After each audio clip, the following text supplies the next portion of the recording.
Bien, hermanos, aquí estamos de nuevo. Estamos siguiendo con esta serie de la Confesión de Londres. Ahora mismo nos ubicamos en el primer capítulo de la Confesión, estudiando el asunto de la bibliología, la doctrina de la Escritura. Y en esta grabación, en esta lección, estaremos con párrafo número 7, 1.7. El título general de esta sesión es La perspicuidad de la Escritura. Perspicuidad, P-E-R-S-P-I-C-U-I-D-A-D. ¿Y qué quiere decir perspicuidad? Significa claridad, la claridad de la Escritura.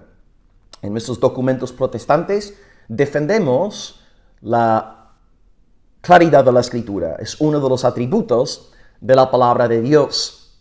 Hacemos hincapié en la claridad de la Escritura, sobre todo pensando en la doctrina católica que tiende a llevarnos hacia una convicción de que la Biblia es un libro intrínsecamente misterioso, complicado, casi imposible de entender sin el magisterio. Así que nosotros defendemos la idea de que la Biblia es clara, es fácil de entender. Ahora hay textos difíciles, y esto lo vamos a ver ahora en nuestra lectura de la confesión, pero en plan general, los componentes, los elementos axiomáticos, trascendentales más importantes de la Biblia son fáciles de entender. Os invito a abrir la confesión, entonces en el capítulo 1, párrafo 7, estamos hablando hoy del tema de la perspicuidad, la claridad de la Escritura, y voy a leeros.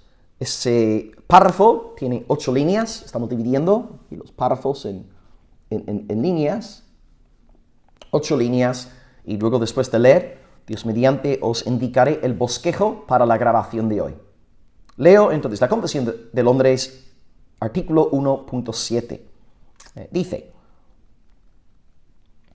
no todas las cosas en la Escritura son igualmente claras en sí mismas, ni son igualmente claras para todos. Sin embargo, aquellas cosas que es necesario saber, creer y obedecer para salvación, se proponen y exponen tan claramente en uno u otro lugar de la Escritura, que no solo los eruditos, sino también los que no lo son, pueden adquirir un entendimiento suficiente de tales cosas mediante el debido uso de los medios ordinarios. Amén, menos mal, ¿no? Bueno, repito la lectura. No todas las cosas en la Escritura son igualmente claras en sí mismas, ni son igualmente claras para todos. Sin embargo, aquellas cosas que es necesario saber, creer y obedecer para salvación, se proponen y exponen tan claramente en uno u otro lugar de la Escritura que no solo los eruditos, sino también los que no lo son, pueden adquirir un entendimiento suficiente de tales cosas mediante el debido uso de los medios ordinarios. En esta lección tenemos 2 puntos y son, número 1, cosas difíciles, y ahí leeré líneas 1 y 2. Y en segundo lugar, os hablaré, Dios mediante, sobre cosas claras. En primer lugar, cosas difíciles, enigmáticas, oscuras, misteriosas. En segundo lugar, cosas claras, es decir, cosas fáciles de entender. Nosotros defendemos la claridad de la Escritura, pero reconocemos que hay partes oscuras en la Biblia que requieren de mucho estudio. Bien, vamos a arrancar con el primer punto. Hoy leeré, Dios mediante, líneas 1 al 2, y estamos hablando ahora de las cosas difíciles en la Escritura. Líneas 1 al 2. No todas las cosas en la Escritura son igualmente claras en sí mismas, ni son igualmente claras para todos. No todas las cosas en las Escrituras son igualmente claras en sí mismas, ni son igualmente claras para todos. Los protestantes defendemos la claridad de la Escritura. Creemos que un cristiano común y corriente puede estudiar la Biblia, leer la Biblia, prestar atención a la predicación de la Biblia y entender lo que está leyendo y lo que está oyendo desde el púlpito. No obstante, no somos ingenuos. Reconocemos que la Biblia es un mundo complejo. Hay textos en la Biblia que son notoriamente difíciles de entender. Voy a citaros unos 4 ejemplos para corroborar lo que está diciendo aquí la confesión. Un texto clásico en este sentido es 2 de Pedro 3, versículo 16, donde Pedro dice que algunas de las cosas que Pablo escribe en sus epístolas son difíciles de entender. Ahora, Pedro dice que algunas cosas son difíciles de entender. Es decir, la gran mayoría del corpus paulino es relativamente fácil de entender. Pero es verdad que Pablo también desarrolla algunos asuntos complejos, difíciles de entender. Así que el primer ejemplo sería 2 de Pedro 3:16. Y un segundo ejemplo, pues voy a citaros un texto de Pablo, un texto que es difícil de entender, 2 de Tesalonicenses, capítulo 2:7. Tenéis otra referencia, un texto muy enigmático. 2 de Tesalonicenses 2:7. Yo enseño cartas paulinas en la Escuela Teológica de Granada y tengo que reconocer que después de haber estado años impartiendo el curso, que 2 de Tesalonicenses 2 es un capítulo difícil de entender. Bueno, el mensaje general es fácil de entender, porque en 2 de Tesalonicenses 1 al 12, Pablo está hablando sobre la segunda venida de Jesús y está describiendo, mencionando 2 eventos que tienen que acontecer antes de la segunda venida, a saber, una gran apostasía y, en segundo lugar, la manifestación del anticristo. Y en este marco de la manifestación del anticristo, Pablo escribe lo siguiente, 2 Tesalonicenses 2, versículo 7. Hay quien al presente lo detiene. Y cuando dice lo, está aludiendo aquí al anticristo. ¿Okay? El anticristo, ahí es el objeto directo. Hay quien al presente detiene al anticristo, al hombre de pecado, al hijo de perdición, hasta que él a su vez sea quitado de medio. Según Pablo, hay un alguien que está deteniendo la manifestación del anticristo. Este alguien será quitado de medio, y en otra parte de la sección del capítulo, Pablo también utiliza términos impersonales para aludir a este alguien. Así que este algo es impersonal y personal a la vez, y de ahí la confusión. Pero hay algo que está deteniendo la manifestación del anticristo, y en cuanto a este alguien se ha quitado de medio, luego el anticristo se manifestará, surgirá en medio de una gran apostasía, y luego vendrá el Señor Jesucristo para condenar al anticristo y a todos sus seguidores. ¿Qué quiere decir 2 de Tesalonicenses 2:7? No lo sabemos. He leído un sinfín de interpretaciones, pero hasta el día de hoy no hay ninguna teoría que me satisfaga. Todas las teorías que hay tienen sus carencias, pero ahí está, 2 Tesalonicenses 2:7. Me imagino que los hermanos de Tesalónica habrán entendido lo que Pablo decía, porque en aquel capítulo él alude a las cosas que él ya había explicado a los hermanos estando con ellos en Tesalónica. Él estuvo 3 fines de semana en Tesalónica, según Hechos 17. Pero para nosotros en el siglo XXI, 2 Tesalonicenses 2:7 es un texto complicado. Así que ahí tenéis 2 de Pedro 3:16, 2 de Tesalonicenses 2:7. Luego podéis apuntar como tercer ejemplo todos los pasajes apocalípticos que hay en la palabra de Dios. Y no solamente estoy pensando en el libro de Apocalipsis, sino también en las secciones apocalípticas del Antiguo Testamento. Los encontramos en Zacarías, Daniel, Ezequiel, Isaías, etc. Los textos apocalípticos son complejos y a veces no sabemos muy bien cómo interpretarlos. Y un ejemplo final sería, pensando en nuestro contexto siglo XXI, es el libro de Levítico. Nosotros somos seres del siglo XXI, yo soy del occidente, por tanto me resulta muy complicado la lectura y el estudio del libro de Levítico. Entonces, ahí tenemos, varios ejemplos donde podemos ver la naturaleza compleja de la Sagrada Escritura. De hecho, el propio Pedro, yo sé que Pedro dice que Pablo escribe algunas cosas difíciles de entender, pero el propio Pedro, cuando yo expuse 1 de Pedro hace 5 años en mi iglesia local, estuvimos 2 años estudiando la carta, verso por verso. En 1 Pedro 3:19, el apóstol nos habla sobre los espíritus encarcelados. Y estuve meses preparando aquella predicación. Ahora podéis encontrar el mensaje online.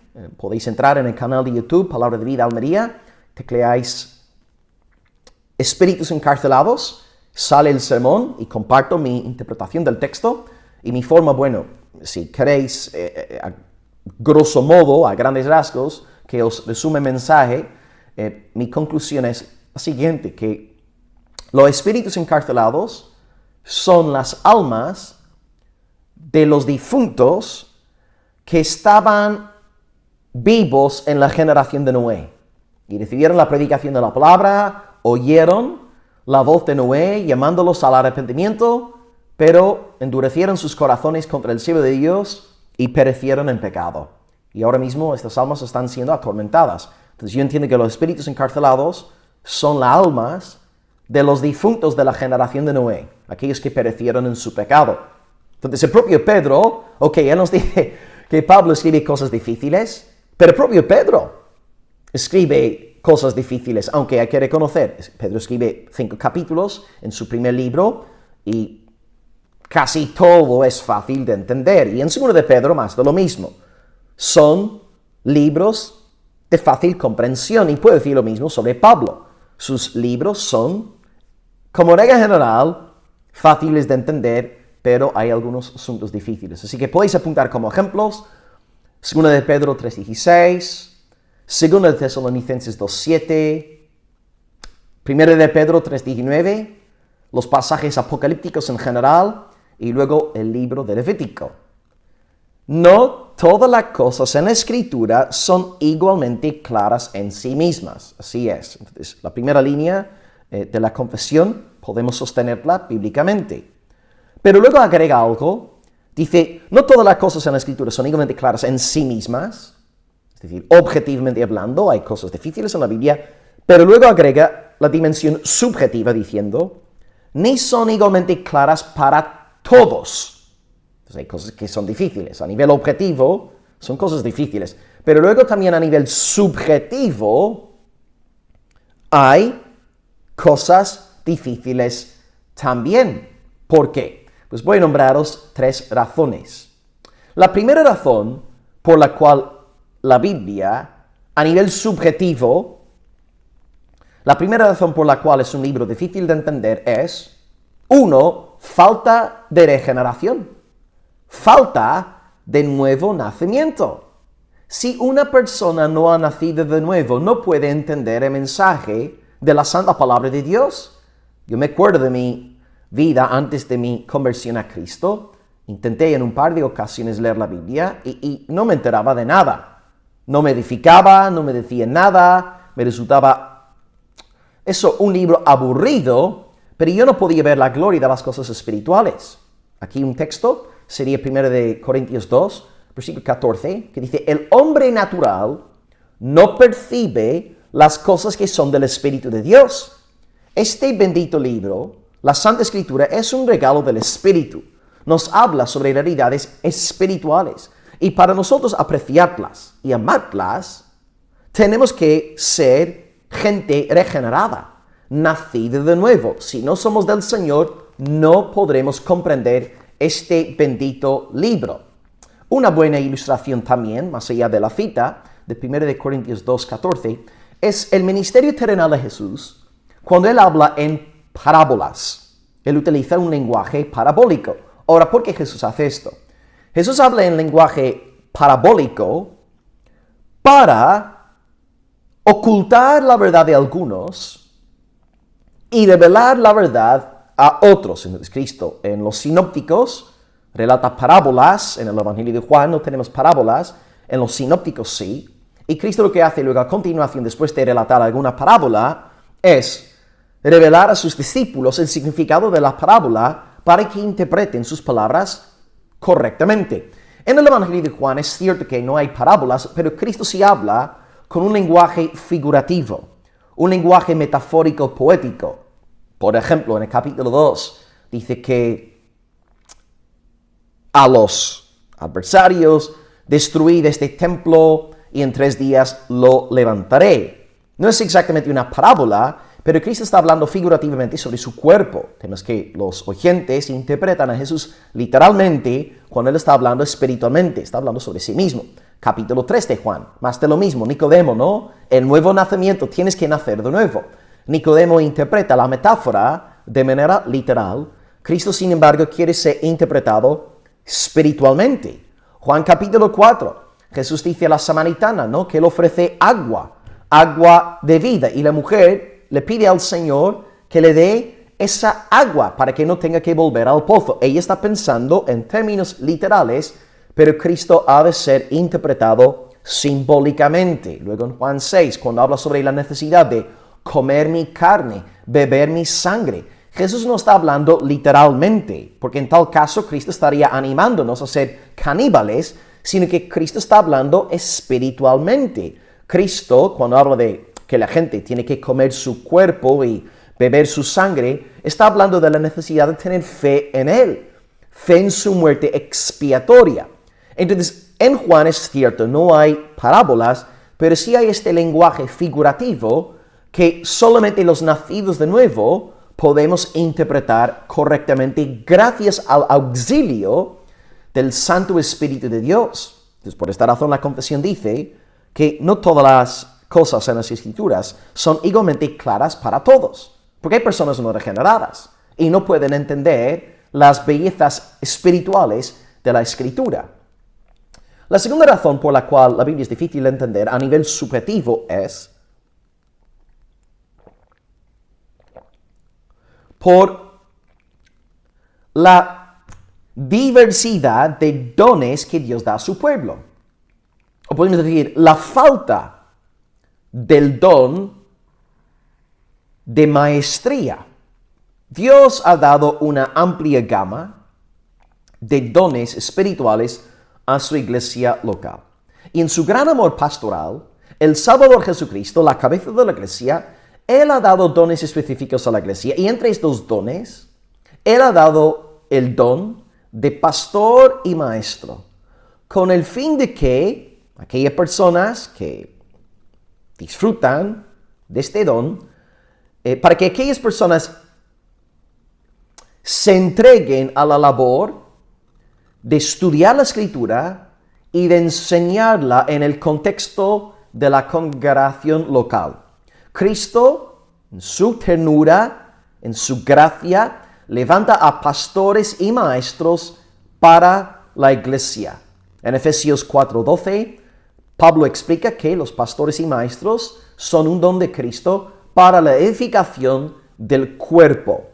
Los predicadores fieles, los pastores, los maestros fieles que nos abren las Escrituras y explican su significado son un beso de Dios para la congregación local. Y si tú estás en la iglesia y tienes detrás del púlpito un pastor maestro fiel a la palabra de Dios, temeroso del Señor, que abre las Escrituras, que las expone y las aplica al corazón de la grey, pues tienes que dar alabanza a Dios. Tienes que agradecer al Señor porque tienes un don incomparable.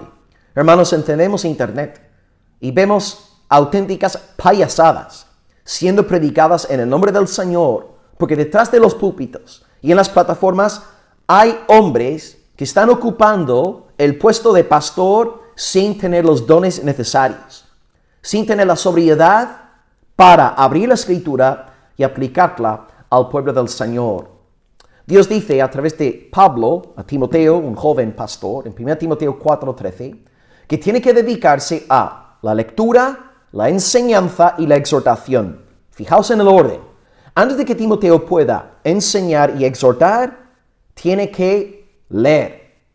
Porque si no somos hombres de lectura, si no vivimos en las Sagradas Escrituras, no podremos enseñar a la iglesia eficazmente ni exhortar a los hermanos. Y la diferencia, por cierto, ya que estamos con este tema entre enseñar y exhortar, es enseñar alude a doctrina, exhortar tiene que ver con conducta. Así que enseñanza, ahí estamos pensando, por ejemplo, en la doctrina de la Trinidad, la doble naturaleza de Cristo, la salvación por la gracia a través de la fe, mientras que la conducta tiene que ver con, bueno, el decálogo, los 10 mandamientos, no robarás, no mentirás, etc. El pastor maestro tiene que ser un hombre de lectura, luego enseña y exhorta.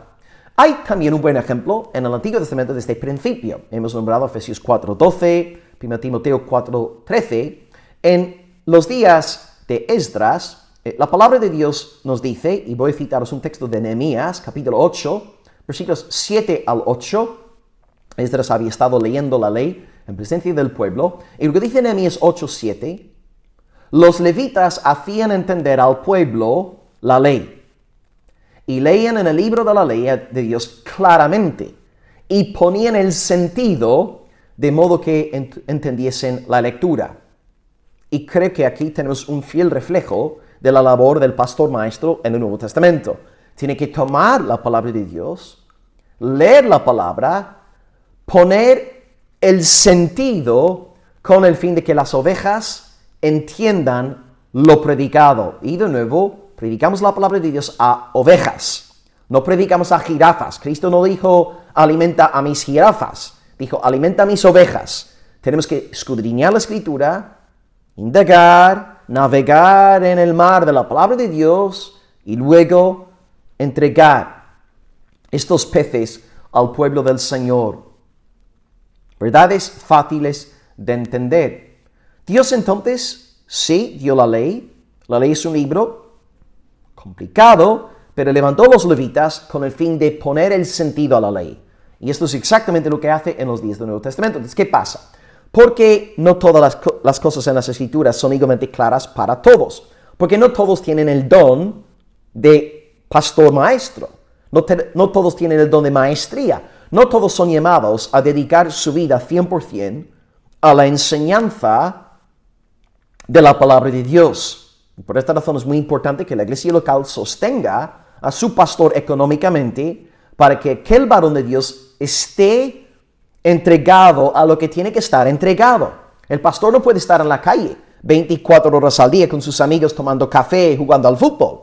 El pastor tiene que estar en su despacho, rodeado de libros, preparando un buen plato de comida para la iglesia local. La segunda razón, pues, por la que no todas las cosas en las Escrituras son igualmente claras para todos es por el asunto de los dones. No todos han recibido el don de maestría.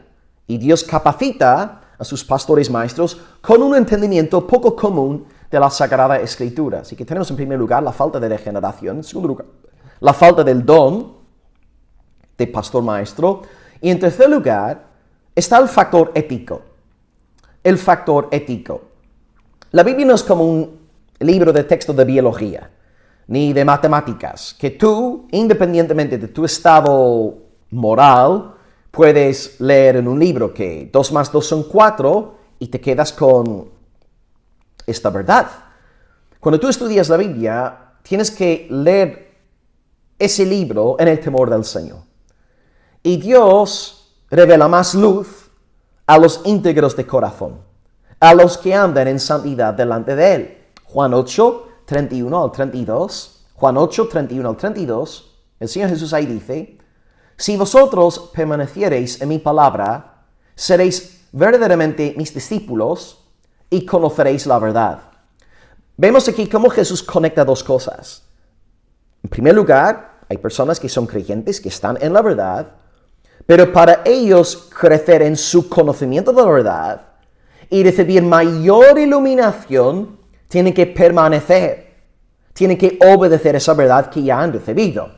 Entonces, claro, si nosotros estamos todo el día descargando sermones de grandes predicadores hispanoparlantes, pero no ponemos los principios de la palabra por obra, no vamos a poder crecer en nuestro conocimiento de la palabra de Dios, porque estamos en un estado de desobediencia. Si la palabra me llama a mí como esposo a ser un marido, ¿no?, amoroso, un padre disciplinado, ¿no?, a la hora de leer la palabra con mis hijos, de criarlos en el temor de Dios, si no estoy cumpliendo con la luz que ya he recibido, no voy a recibir más luz. Entonces, la Biblia es un libro sobrenatural, espiritual, es un libro inspirado por el Espíritu Santo. Y es mucho más que un mero libro, eso de historia, de lo que sea. Tú y yo tenemos que estar bien con el Señor a la hora de leer y estudiar las Escrituras. Por eso es importante antes de leer la Biblia, decirle al Señor, Señor, perdona mis pecados. Límpiame, Señor, una vez más con la preciosa sangre de tu Hijo. Ten misericordia de mí, perdóname, Padre. Y ahora te pido que alumbres mis ojos, que pueda yo ver maravillas en tu ley, como decía el salmista. Amén. 3 razones por las que las Escrituras no son igualmente claras para todos. Número 1, falta de regeneración. 2, falta del don de maestría, porque Dios capacita a sus maestros con una comprensión poco común de las Sagradas Escrituras. Por eso Dios levanta a personas que incluso publican comentarios sobre libros de la Biblia. Son un don de Dios para la iglesia local. Y tenemos que ver ahí el Espíritu Santo obrando a través de los comentaristas y los teólogos, porque son hombres que Dios ha levantado con ese don de enseñanza y tenemos que sacar provecho de aquellos libros. Y razón número 3, el factor ético. Si nosotros como cristianos no estamos andando en santificación, no vamos a poder crecer en nuestro conocimiento de la palabra. Dios ha querido unir estas dos cosas, nuestra santificación personal y nuestro crecimiento en el conocimiento de la palabra de Dios. Amén. Pasemos al segundo punto de nuestro estudio hoy. Vamos ahora a hablar sobre las cosas fáciles de entender en la Biblia. Y leeré ahora, si Dios quiere, líneas 2 al 8. Hemos hablado de cosas difíciles, explicando que objetivamente hablando, hay cosas complicadas en la Biblia, 2 de Pedro 3:16, 2 Tesalonicenses 2:7, etc.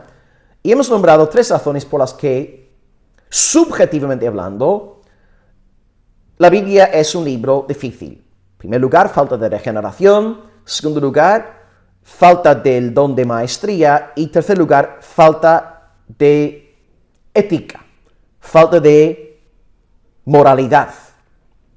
Ahora, cosas fáciles, líneas 2 al 8. En mi caso, ¿no? Si leo la Biblia sin un té, también es difícil de entender. Con un té, todo me resulta más entendible, ¿no? El té hace maravillas también. Gloria a Dios por el té. Amén. Un don de la creación. Ok, 2. Sin embargo, aquellas cosas que es necesario saber, creer y obedecer para salvación, se proponen y exponen tan claramente en uno u otro lugar de la Escritura que no solo los eruditos, sino también los que no lo son, pueden adquirir un entendimiento suficiente de tales cosas mediante el debido uso de los medios ordinarios. Hay cosas difíciles en la Biblia. Amén. Pero hay cosas facilísimas. Hay asuntos que son muy fáciles de entender. Ahora, ¿qué es lo que la confesión tiene en mente cuando alude a estas cosas que son fáciles de entender? Pues nos explica que hay 3 cosas aquí. Las cosas que son necesarias para saber, creer y obedecer para salvación. Y ahora voy a explicar cada uno de estos 3 puntos.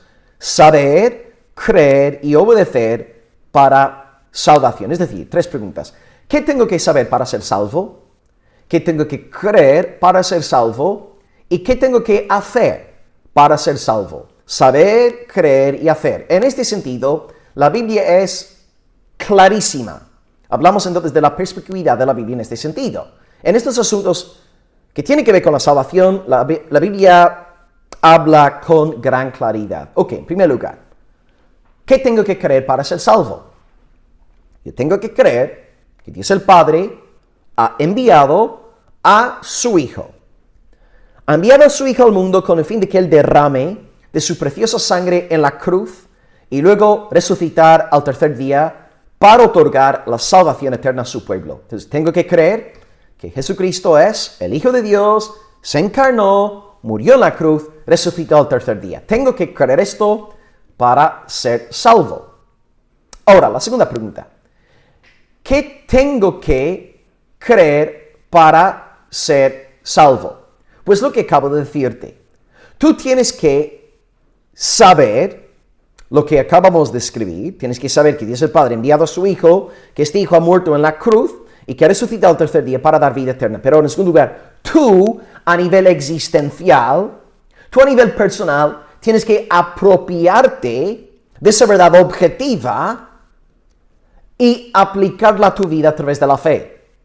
Entonces, en primer lugar, tienes que saber a nivel objetivo la verdad tocante a Jesús. Pero en segundo lugar, tú tienes que creer a nivel existencial esta noticia objetiva. ¿Qué tienes que saber? Que Dios el Padre envió a su Hijo al mundo con el fin de morir en la cruz y resucitar para dar vida eterna. En segundo lugar, ¿qué tienes que creer? Pues tú tienes que apropiarte de esa verdad personalmente y creer que Cristo en la cruz murió por ti y resucitó por ti. Entonces, la diferencia entre el primer punto y el segundo punto es, el primer punto te dice, Cristo murió en la cruz para el perdón de los pecados y resucitó al tercer día para dar la vida eterna. Pero el segundo punto es personal. El segundo punto nos habla de fe. Y en el segundo punto, tú tienes que creer que Cristo murió por ti y que Cristo resucitó por ti. Ahí está la diferencia. Entonces, sabes que Cristo hizo lo que hizo y ahora en segundo lugar te apropias de lo desempeñado, lo realizado por Cristo. Y la tercera pregunta, ¿qué tengo que hacer para ser salvo? Para los protestantes a veces una pregunta así nos resulta incómoda porque pensamos la salvación no tiene nada que ver con obras, pero es verdad que la Biblia dice que tenemos que tener fe y arrepentimiento. Fe y arrepentimiento. Los salvos, los que son del Señor, son el pueblo de fe y arrepentimiento. Creen el anuncio del Evangelio y se arrepienten de su pecado. Se sienten mal por su pecado. El pecado les duele. Piden perdón al Padre por sus pecados y a partir de aquel momento en adelante procuran vivir de una manera agradable al Señor. Así que tengo que saber que Dios envía a su Hijo para morir y resucitar. Segundo lugar, yo tengo que creer a nivel personal que Cristo murió y resucitó por mí. En tercer lugar, yo tengo que entonces creer y arrepentirme con el fin de disfrutar de esta salvación ofrecida por Dios. Y ahora, hermanos, estas tres verdades que acabo de explicaros en cuanto a qué tengo que saber, creer y hacer, estas cosas son tan claramente enseñadas en la Escritura que no hace falta ser un doctor en teología para entender esto. Hasta un neófito en la fe, una persona que lleva un par de meses en la fe, puede entender estas cosas perfectamente. Encima puede salir a la calle, puede evangelizar y testificar del Señor sin ningún tipo de problema. Incluso las personas, digamos, sin estudios, sin máster, sin doctorado, hasta las personas en nuestras iglesias, comunes y corrientes en el sentido académico de la palabra, pueden entender estas cosas a la perfección. En 1 Corintios 1:26, el apóstol dice, no sois muchos sabios según la carne. Y agrega en el siguiente versículo, 1 Corintios 1:27, Dios ha escogido lo necio del mundo. Entonces, en Corinto, los hermanos no eran grandes pensadores, grandes filósofos, no, eran hermanos comunes y corrientes, trabajando, sirviendo al Señor en sus trabajos, digamos, seculares, para que nos entendamos, pero entendían el plan de la salvación perfectamente. Eran capaces de entender la carta de Pablo. Pablo, un docto, un hombre, un gigante intelectual, pero Pablo escribe sobre verdades espirituales y los hermanos más sencillos de la iglesia son capaces de entender lo que Pablo está diciendo. ¿Por qué? Porque Pablo escribe palabras espirituales. Es el Espíritu el que nos da entendimiento en estas cosas. Y de hecho, el plan de la salvación es tan fácil de entender que hasta un niño de 4 años puede nacer de nuevo. Uno de mis mejores amigos es pastor en la iglesia de Limerick, en el sur de Irlanda, y él me comenta que él nació de nuevo con 4 años, estaba consciente de su pecado, su gran necesidad de ser perdonado en Cristo Jesús, y con 4 años fue salvado por el poder de Dios. Bien, la Biblia en este sentido es un tomo fácil, es un libro claro, y ahora voy a daros 2 pruebas para que veamos que la Biblia es un libro claro. 2 pruebas.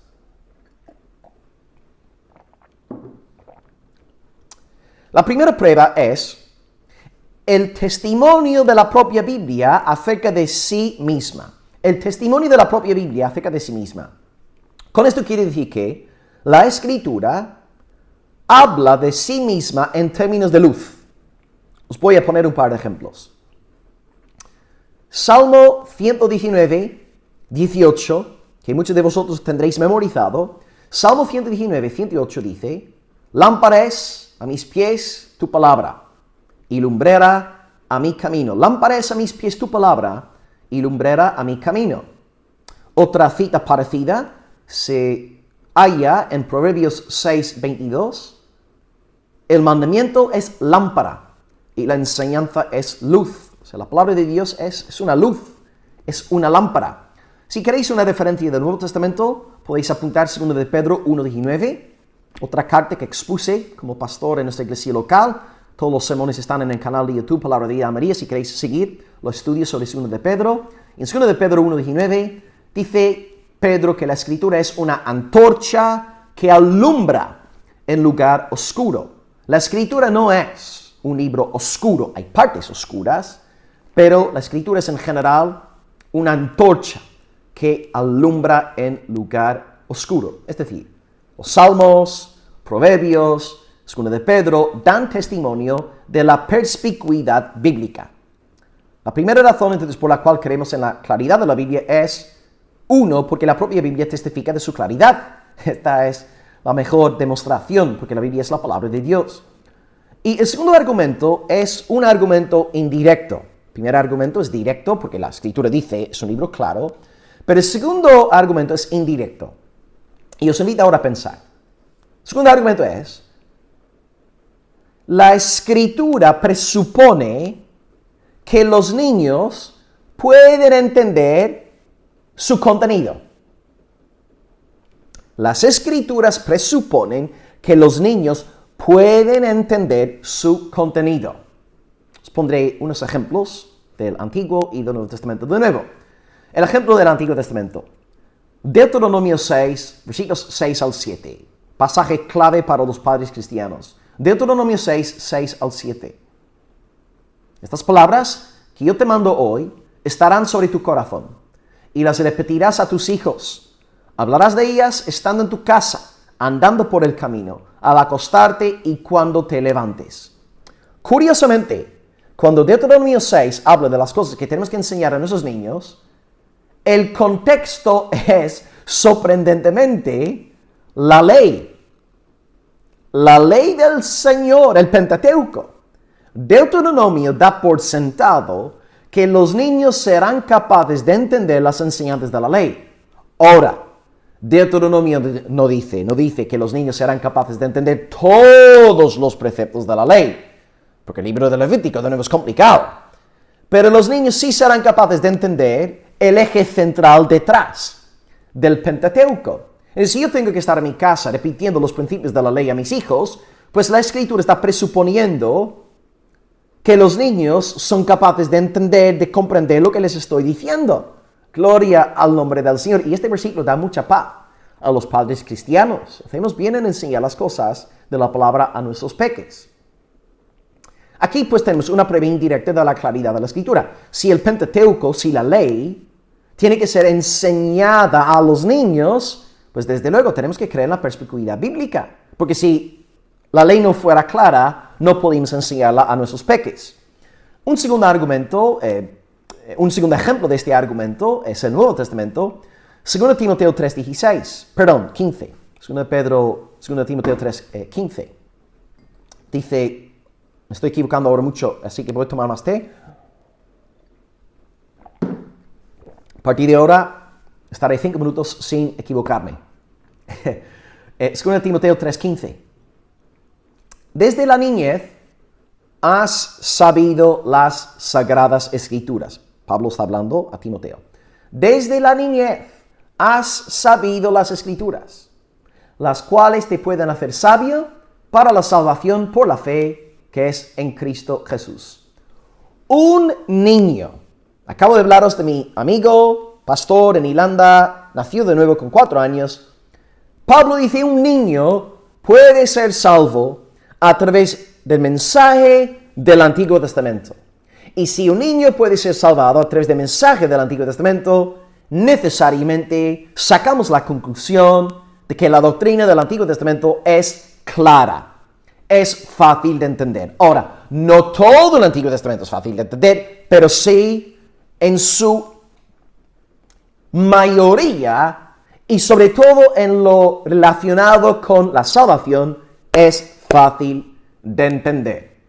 La ley nos habla sobre la salvación. Por ejemplo, la ley, Génesis 15, versículo 6, nos enseña que Abraham creyó a Dios y le fue contado por justicia. Entonces le dices a tu niño, tu peque, hijo, para ser declarado inocente, sin culpa, justo delante de Dios, tú tienes que tener fe, la fe de Abraham. ¿Y cuál es esta fe? La fe en la simiente, la fe en Jesucristo, la fe en el verdadero Isaac. Si tú crees, hijo mío, en Jesucristo, aquel que murió en la cruz, aquel que resucitó al tercer día, serás tan justificado, tan perdonado, tan salvado como lo fue Abraham. Y estás leyendo Génesis 15:6.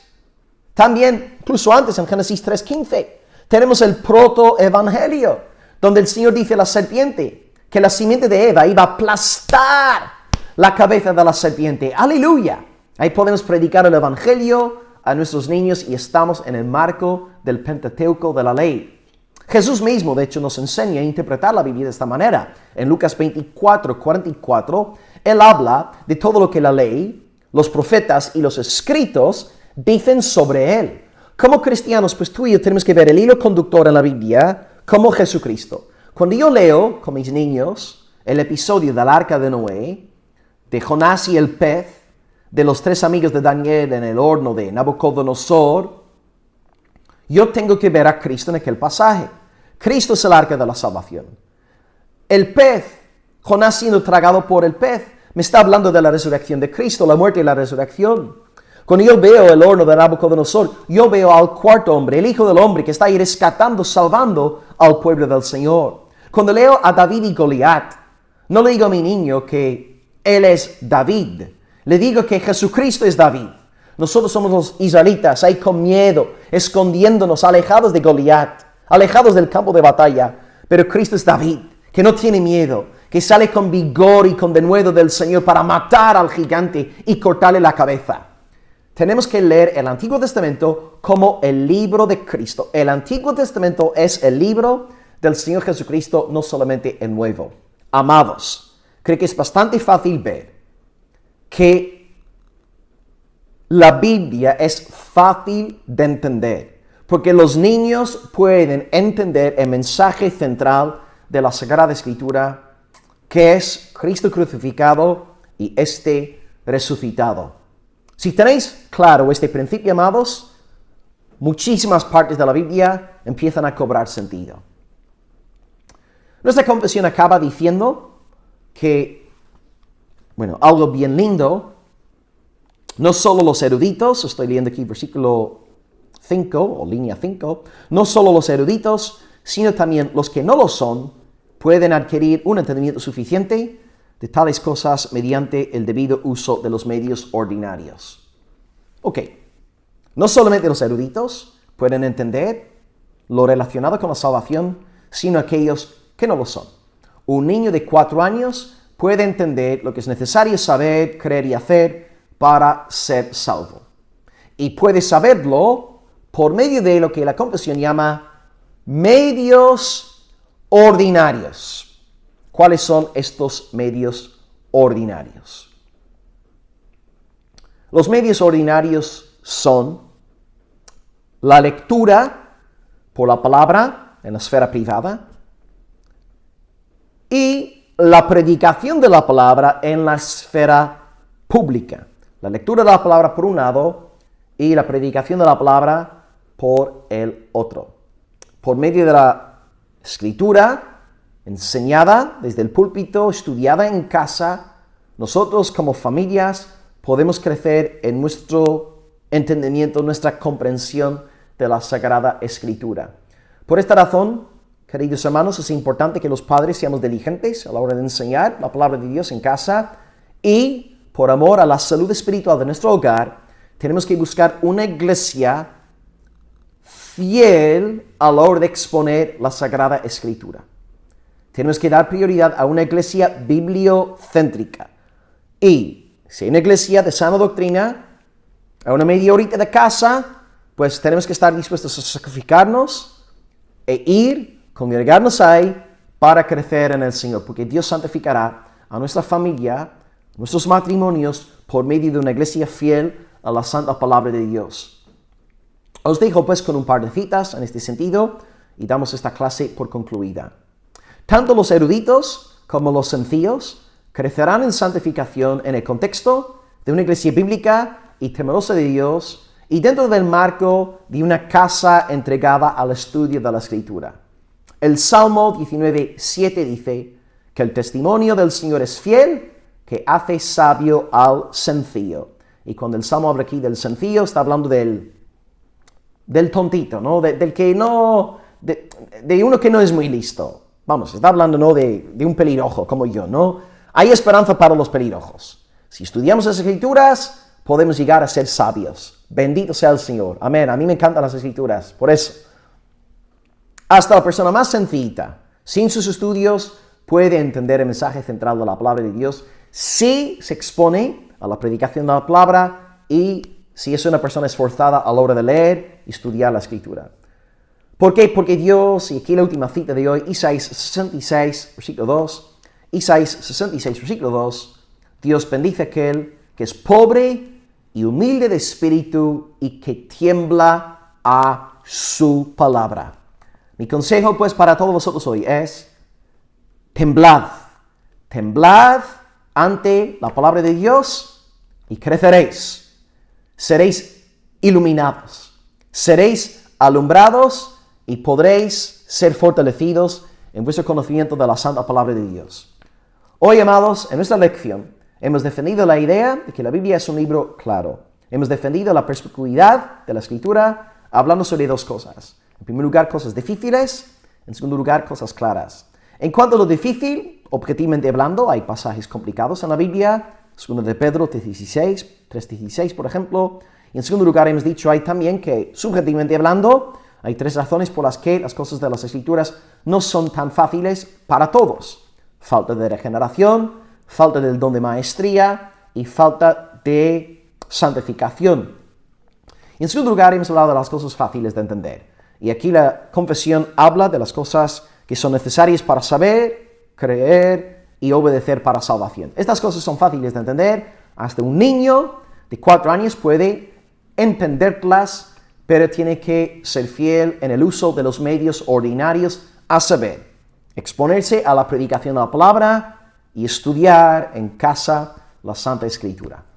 Gracias por el tiempo juntos, amados. Para la próxima clase, os animo a leer el 1.8. Estaremos hablando sobre la traducción de las Escrituras. Amén. Un abrazo para todos desde Almería. Tenéis las preguntas por debajo del vídeo. Y de nuevo, si queréis lanzar cualquier pregunta sobre algo que os ha surgido en el corazón durante la enseñanza, podéis dejarme la pregunta por debajo del vídeo y los comentarios que los hermanos me dejáis por debajo de estos vídeos de enseñanza, los leo todos. Así que si hay una pregunta, en la medida de lo posible, la contestaré. ¿Ok? Bien, amados, que tengáis un buen día en Cristo. Gracias por el tiempo juntos y bendito sea Dios por la sana doctrina. Que Dios nos ayude a crecer en Él y a temblar ante su palabra. Un abrazo en el amor de Cristo desde Almería y acabamos diciendo, como siempre, Soli Deo Gloria. Amén y amén. Hasta luego.